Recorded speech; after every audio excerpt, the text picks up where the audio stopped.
इस ऋषि दयानंद के अनुयायियों ने और विशेषकर जो सत्यार प्रकाश को बेचकर रोजी रोटी कमा रहे हैं उनको उनके पेट में दर्द हो गया। अब दयानंद जी के जो अनुयायी हैं विशेषकर वो जो सत्यार प्रकाश को बेच के अपना काम चला रहे हैं और वेदों को बेच करके अपनी दुकान चला रहे हैं, या फिर सत्यार प्रकाश की महिमा बताकर दुनिया को अपने पीछे लगा कर महर्षि आचार्य गुरु पद पर विराजमान है, उनको समस्या आ गई कि ये तुम्हारे चेले सब भागेंगे और तुम्हारी दुकानें बंद होंगी। तो उन्होंने ये क्रोथा कांड करवाया और राजा और प्रजा को भ्रमित कर दिया कि वहाँ सतलोक आश्रम क्रोथा में ऐसा बुरा कर्म होता है, वहाँ तो ऐसा होता है, बहन बेटियों की इज्जत लूटी जाती है, पता नहीं, क्योंकि इनका ज्ञान खत्म हो गया और जनता को भ्रमित करना इनका मुख्य उद्देश्य बन गया कि तुम्हारे ज्ञान की पोल खुलेगी, तुम्हारे अज्ञान की पोल खुलेगी और जनता तुम्हें थूक क्या करेगी, धक्का रहेगी, तुम किस सोए पड़े थे, इस ज्ञान को हमें बांट रहे थे। ये ऐसा शास्त्र, ये सत्यार प्रकाश जिसमें कोई सत्य नाम की चीज़ नहीं, पूरा वेद विरुद्ध ज्ञान भरा है। तो इन्होंने ये सोचा कि रामपाल को तो मार दो और आश्रम न उजाड़ दो, इतनी अफवाह फैला दो कि इनके शिष्य भी इससे दूर भाग जाएं। इन्होंने अपना पूरी कोशिश की। हरियाणा का मुख्यमंत्री भूपेंद्र सिंह हुड्डा जी, ये भी आर्य समाजी, इनका खूब दाव लग गया, इसको भ्रमित कर दिया कि वहाँ पर ऐसा गंदा कर्म होता है, ऐसा होता है। न्यों ना बताया कि हमारी खाल तार दी, हमारे अज्ञान की पोल खोल दी रामपाल ने, वह ना बताई। अब आई सामने सब कहे, ये सच्चाई अब ऊपर आकर रहेगी, इसको कोई रोक नहीं सकता। इनने तो अपने कर्म बिगाड़ लिए, अपने भाग फोड़ लिए, संतों और भक्तों को सता करके और परमात्मा का विरोध करके। ये कर कुछ नहीं सकेंगे, परमात्मा के सामने इनकी कोई अस्तित्व नहीं है, इनकी बिरान माटी होगी। इनके घर में वो दुख दिखा, मैं बद्दुआ नहीं दे रहा, क्योंकि आम के पेड़ के कांटे नहीं होते, संत कभी बद्दुआ नहीं दे सकते, ना उनकी बद्दुआ लग गए। लेकिन जैसे कर्म तुमने किए हैं उनको भोगना पड़ेगा, क्योंकि तुम्हारे पास वो पाप काटने की दवाई को ना, पाप भी हमारे से कटेंगे। यहाँ का नाक रगड़ेंगे, उपदेश लेंगे, भक्ति करेंगे, तब वो पाप भी उनके इसी दरबार में कटेंगे। तो उन किए हुए कर्मों का भोग इनके ऊपर इतना भयंकर होगा, आपके सामने दिखा दूंगा। जो ये जिन हमारे साथ विरोध किया है और परमात्मा के मार्ग में बाधा की है, उनकी वो दुर्गति होगी, दुनिया सामने उंगली टेक टेक कहा करेगी इन्होंने वो जुल्म किए थे, आज देखो इनके घरों में क्या हो रहा है। इनने पाप इतना कर दिया, मतलब ये दास ना बद्दुआ दे रहा है, ना इनको को श्राप दे सकता, ना श्राप मारा लाग गया किसी का, क्योंकि आम के पेड़ का कांटे नहीं होते, फल ही फल होते। तो संत बद्दुआ नहीं देते। आम के पेड़ पर टंग के को वैसे गिर के टांग तोड़वा ले, वह बात दूसरी है। शराबी चढ़ जाए, ऊपर पड़ जाए नीचे, वो आम का दोष नहीं, वो उसके अपनी ही लापरवाही से ही चोट खाएगा। तो हमारा वाद विवाद चला था 2003 में, सन 2003 में आस्था चैनल पे ये प्रचार शुरू किया था हमने, हमारे भक्तों ने, तो जिसमें इन सब की पोल खाल उतरे थी इनके अज्ञान की। तो इन्होंने इतना विरोध कर दिया, सभी नकली संतों ने, ऋषियों ने, आर्य समाज के प्रधानों ने, वो हमारा बंद करवा दिया आस्था चैनल से। और फिर इनको पता लग गया कि तो थारी खाल उतर गई, तो 2004 से ये सक्रिय हो गए। 2003 से ही लोगों को भ्रमित करने लगे, वहाँ गुंडागर्दी होती है, सतलोक आश्रम में ये होता है। अब बड़ी जनता वहाँ तक तो आवा नहीं थी, उनकी बातें सुन सुनकर भ्रमित होगी। और फिर यही जो कर्म इन्होंने, जो जुल्म अब 12 जुलाई सन 2006 में किया और करवाया आर्य समाज के नेताओं ने, ये आर्य समाज के जो आर्य प्रतिनिधि के नेताओं ने, ये 2 जनवरी 2005 को करना था। उसमें हमने इनके इस दुष्कर्म के ऊपर इस सम्मेलन का जो है कोर्ट से स्टे ले लिया था, जब तक ये बच गया था। फिर इन्होंने बाद में मुख्यमंत्री जी हरियाणा का आर्य समाजी आ गया, इसको भी इन्होंने मूर्ख बना दिया इसको भ्रमित कर दिया कि वहाँ ऐसा होता है, वहाँ ऐसा होता है, तो गुंडा आदमी है, गुंडे वहाँ गुंडे रखता है, औरतें जाती हैं तो फिर राजा और प्रजा को भ्रमित करके वो अन्याय करा दिया।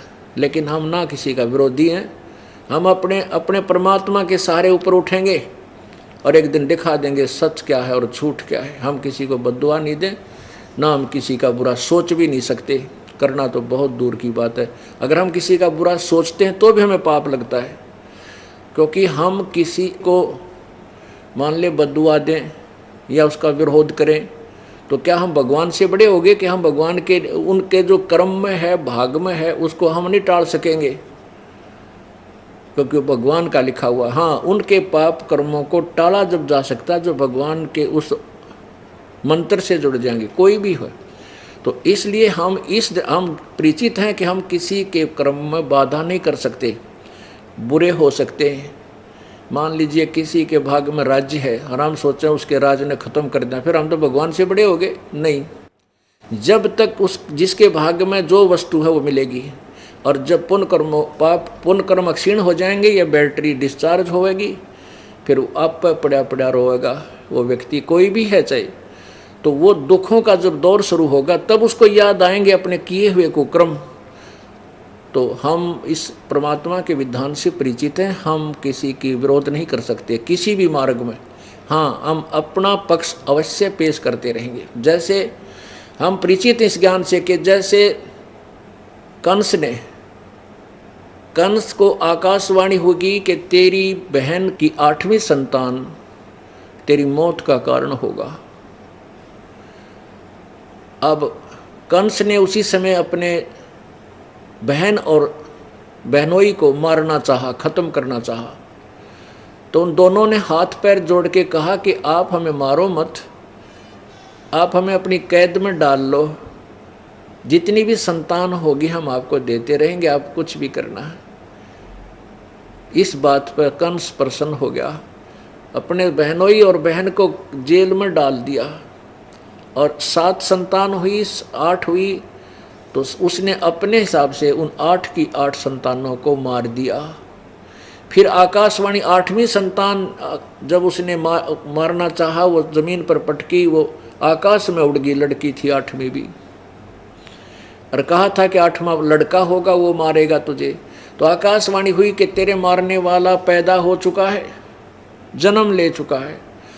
अब उस कंस ने, कोई बुद्धिमान होता उसकी अकल ने ठिकाने लाता, कोई संत कहता कि यदि तू भगवान की आकाशवाणी को सत्य मानता है तो तू कैसे परिवर्तन कर सकता है उसमें, तू तो पाप इकट्ठे कर रहा है। लेकिन ऐसी सलाह देने वाला उस राजा के पास नहीं था। तो उसने क्या आदेश दिया, मंत्रियों ने सलाह दी कि आसपास के नवजात शिशुओं को मरवा डालो। इसे सलाहकार थे उस कंस के। तो कंस ने कहा बिल्कुल सही है, आसपास के क्षेत्र के को 2 वर्ष के 6 महीने के नवजात शिशु आज ही पैदा हुआ है, कोई तो 8-7 वर्ष के बालकों तक को सबको कत्लेआम करवा दिया उस पापी ने। और वो मरा भी फिर 8वीं संतान से ही मारा गया, और वो पाप इकट्ठे कर लिए, उसने अपनी जान नहीं बचा सका। पुण्यात्माओं, हम परमात्मा के विधान से परिचित हैं कि कंस ने कितने पाप किए। जैसे देवकी और वासुदेव को जब कैद में बंद किया, प्रथम संतान हुई, 8 संतान हुई, तो कम से कम 10 वर्ष 16 वर्ष तो लग गए होंगे, 1-1, 2-2 वर्ष के अंतर में। और भगवान कृष्ण जी भी 16, 17, 18 वर्ष के हो गए थे जब कंस को मारा।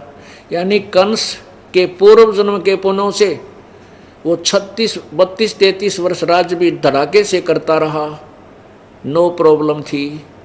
और जब उसके पाप सामने खड़े हुए तो उसकी वाह बिरान माटी की। और किस उपमा से उसको याद किया जाता है?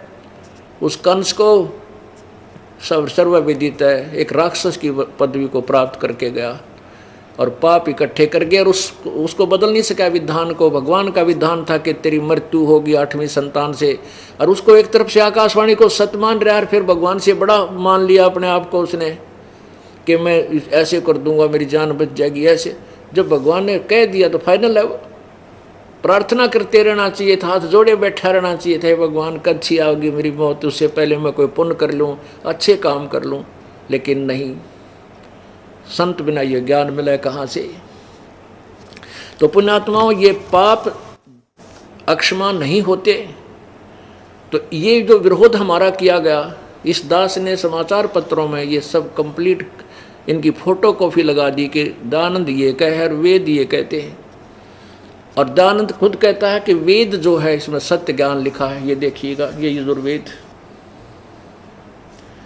ये देखो, वेद सब सत्य विद्याओं का पुस्तक है, महर्षि दयानंद। अब ये तो ये ठीक बोल रहा है कि वेद में जो लिखा वो सत्य है, और सत्यार प्रकाश में क्या लिखा फिर वो असत्य है। वेद कहते हैं भगवान घोर पाप काट दे, और तेरा सत्यार प्रकाश में लिख रहा है कि वो पाप नहीं काटता। तो वेद सत्य है तो सत्यार प्रकाश क्या है, ये असत्य है। इतनी सी बात थी। इन रोजी रोटी के कमाने वाले आचार्यों ने, इन्हें सोचा तुम्हारी तो इतनी बूंदी बेइज्जती होगी, दुनिया के थूकेगी, तुमने के कहेगी, संस्कृत के ज्ञाता कवा, और वेद तुमने पता भी कोई ना क्या लिखा है। तो इस कारण से इन्होंने हमारा वेद विरोध शुरू किया। पहले तो समाचार पत्रों में वाद प्रतिवाद हुआ, वो तो अच्छी बात थी, लेकिन ये झूठे इतने हैं। उसमें कहते थे कि जो रामपाल ने लिखा है कि 8वें यजुर्वेद के 8वें अध्याय के 13वें मंत्र में पाप काटने का लिखा, कहते तो मित्र के बारे में लिखा है, भगवान के बारे में नहीं। अब जन साधारण तो इतना प्रभावित है इस दयानंद जी की थोड़ी के सुनी सुनाई महिमा से कि महर्षि दयानंद जैसा विद्वान नहीं, वेदों का ऐसा उनके सिवा वेदों का जानने वाला नहीं। तो इस कारण से जन साधारण के मन में यह बात घर करी रही कि रामपाल तो संस्कृत नहीं जानता, और दयानंद जी संस्कृत के विद्वान पुरुष थे, वो ही वेदों को सही जान सके, इसलिए रामपाल झूठ बोल रहा। तो यह जचगी जनसाधारण के। तो इस अज्ञान को हटाने के लिए दास ने प्रोजेक्टर का सहारा लिया कि आपको आँखें दिखा दूं कि दास आज तो सब शिक्षित हैं, अनुवाद ये करके गए हुए हैं, इसमें संस्कृत की हमें जरूरत है कौन पढ़ने की, और कहीं त्रुटि है तो हम संस्कृत में भी देवनागरी लिपि है, हम उसको पढ़ भी सकते हैं, शब्दकोश से मिला भी सकते हैं, उसका अनुवाद स्वयं भी कर सकते हैं, क्योंकि हमारे पास तत्व ज्ञान है। तो पुण्यात्माओं, फिर न देखा कि तो किसी तरह काबू में नहीं आता, तो फिर सोचा आश्रम नष्ट करो और इसको बर्बाद कर दो, इतनी झूठ बोल दो कि जनता इनसे नफरत करे, इनके शिष्य भी भाग जाएं।